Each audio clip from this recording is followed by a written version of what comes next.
হাসনাত, এই নাও, এই কাঁচা কলাগুলোকে আমি রং করে দিয়েছি, এগুলোকে ভালো কলার দামে বিক্রি করো। সাদ্দাম ভাই, এগুলো তো কাঁচা কলা ছিল, এগুলোকে আপনি কেমিক্যাল স্প্রে করে কেন রং পরিবর্তন করলেন?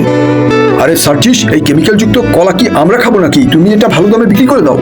সাদ্দাম ভাই, এটা তো এলাকার মানুষের সাথে ধোঁকা হয়ে যাবে। ওরা যখন এটি বাসায় নিয়ে যাবে, এটি তো দেখবে ভিতরে কাঁচা, উপরে রং করা। সার্জিস, বিষয়টি বোঝার চেষ্টা করো। কাস্টমার বাসায় নিয়ে কলার চামড়া ছিঁড়ে ওটি তো ফেলে দেবে, তাহলে ও কিভাবে বুঝবে ভিতরে কাঁচা না পাকা? আর যদি ধরাও পড়ি, তাহলে বলে দিবে যে কলা কি আমরা নিজেরা বানাই, এটা আল্লাহ বানিয়েছে। এই সাদ্দাম, আমাকে 1 ডজন নষ্ট কলা দাও।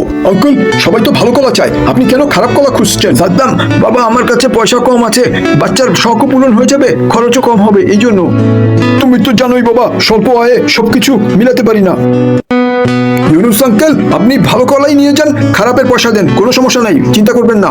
সাদ্দাম বাবা, তোমার অনেক মেহেরবানি। আমারও ঘরে বাচ্চা আছে, আমি আপনার কষ্ট সমানভাবেই বুঝি। ধন্যবাদ বাবা, ধন্যবাদ। সার্জিস, টাকা ক্যাশে রাখো। সাদ্দাম ভাই, এটা কি করলেন? আরে শোনো, তুমি তাকে দয়াও করলাম, আবার কলাটিও বেচে ফেললাম, এর নামই হলো ব্যবসা। কিন্তু ভাই, আরে তুমি কিন্তু পরন্তু ছাড়ো, তুমি কলা বিক্রি করতে থাকো, আমি পিছনে গিয়ে বাকিগুলোকে রং করে ফেলি কেমিক্যাল দিয়ে। সাদ্দাম ভাই, আবার কাস্টমার এসেছে, দেন এই কলাগুলো আমি বিক্রি করে ফেলি। ইনান,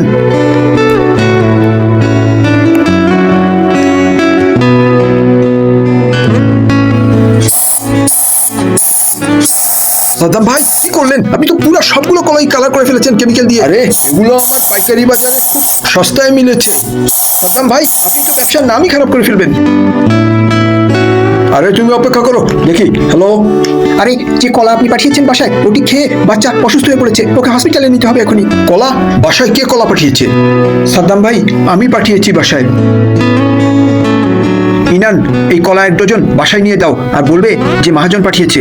ঠিক আছে ভাই, ঠিক আছে। বলে আমার ভাই, তুমি জানো যে ওই কলা খাওয়ার উপযোগী না, তুমি এসব বুঝেও বাসায় কেন পাঠালে? সাদ্দাম ভাই, আপনি যদি জানেন যে কলাটা খাওয়ার উপযোগী না, আপনি কিভাবে কাস্টমারকে বিক্রি করলেন? কম দামে বাবা, বাচ্চার আশাও পূরণ হয় আর দামও কম। ইউনুস আঙ্কেল, আপনি পেরেশান কেন হচ্ছেন? আপনি এই খারাপ দাম দেন আর এই ভালো কলাই নিয়ে যান।